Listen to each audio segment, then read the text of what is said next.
Dippiloomaasiin dhaabbichuu seena qabeessadha. Dippiloomaasiin dhaabbichuun taasisu addunyaaf muuxannoo gaarii kan ta'edha. Dhaabbichuun hariiroo biyyoota alaaf iddoo guddaa qaba. Keessumaa immoo hariiroo biyyoota ollaaf xiyyeeffannoo addaatiin hojjetaa jira. Dippiloomaasii dhaabbichuun biyyoota adda addaa waliin taasisu karaa fayyadama biyyoota lameenii mirkaneessuudha.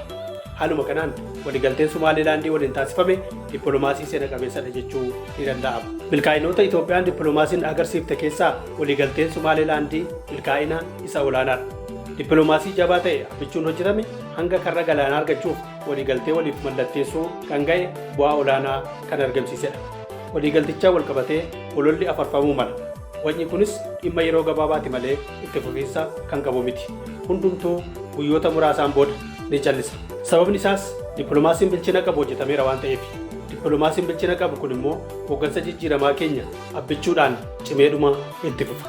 Waliigalteen karra galaanaa argachuuf Somaalilaandii waliin mallattaa'e fayyadama biyyoolessaa kan mirkaneessu gootummaan dhaabbichuu caalmaatti kan ittiin mul'ate dippiloomaasii seena qabeessadha. Itoophiyaan karaa dippiloomaasii cimaa ta'ee fi tarsiimoo kennanii fudhachuutiin karra galaanaa fayyadamti.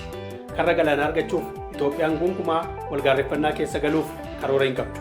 Hariiroon biyyoota ollaa keenya waliin goonu daran xiyyeeffannoo addaatiin kan hojjetamudha. Itoophiyaan seenaa ishee keessatti qormaata kamuu gara carraatti jijjiiruun beekamti. Qormaanni faayidaa biyyaa irratti dhufu kamuu tokkummaa keessoo keenyaa ni cimsa malee takkumaa laaffisee hin beeku. Biyyoonni umurii isaanii guutuu dabaan jiraatan tokko tokko garuu Itoophiyaan dinagdeen cimtee akka hin mul'anneef halkanii guyyaa mataa dhukkubsatu. Itoophiyaan dhaloota ida'amuu uumuu biyya dandeessedha.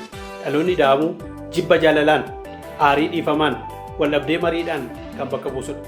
Dhaloota ofittummaa irraa bilisa ta'e, nama biraa kan mararfatu, itti gaafatamummaa isaa kan ba'atu, dhugummaa kan qabuu fi dhukkubbiin namoota biroo itti dhaga'amudha. Kanaafuu dippiloomaasii ammayyaa mo'icha waliin irratti xiyyeeffateen Itoophiyaa badhaate ijaaruuf har'as ta'e boris ni tattaaffanna.